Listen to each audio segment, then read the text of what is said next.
le vice-président de la Commission européenne, Mauro Efovi, nouvellement nommé en charge du Pacte vert, prévient que l'application de la législation climatique sera une tâche difficile pour les 27.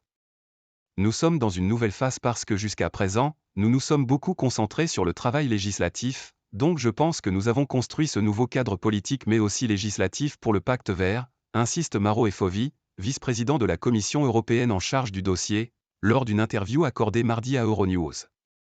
Maintenant, nous approchons de la phase qui devrait être tout aussi difficile, si ce n'est plus, le déploiement, c'est la mise en œuvre appropriée, c'est la façon de s'assurer que cette transition climatique se fera d'une manière socialement équitable, qu'elle aidera nos industries à être de meilleurs compétiteurs sur les marchés mondiaux.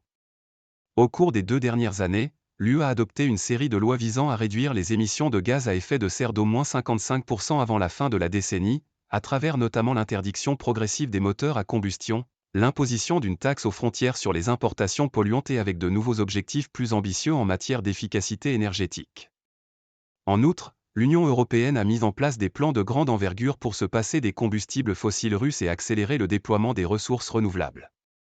La Commission européenne estime que cet effort nécessitera 620 milliards d'euros d'investissements supplémentaires par an.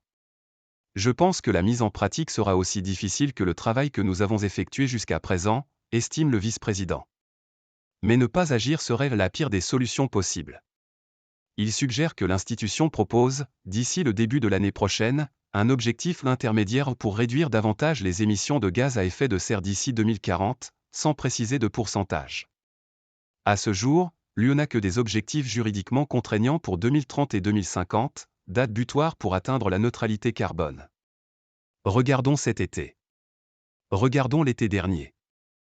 L'été dernier a été terrible. Cet été, c'était bien pire, poursuit Mauro Efovi, en faisant référence aux récentes catastrophes naturelles, telles que les inondations en Slovénie et les incendies de forêt qui font rage en Grèce. Nous devons nous comporter de manière responsable. Nous devons nous engager davantage auprès de toutes les parties prenantes et nous devons travailler dur pour nous assurer que nous gérons ces 3 objectifs primordiaux, être socialement juste, lutter contre le changement climatique et rendre notre industrie compétitive. Une attention renouvelée pour l'industrie. Mauro Efovi succède à Frans Timmermans, qui a démissionné la semaine dernière pour prendre la tête d'une alliance de centre-gauche lors des prochaines élections législatives aux Pays-Bas.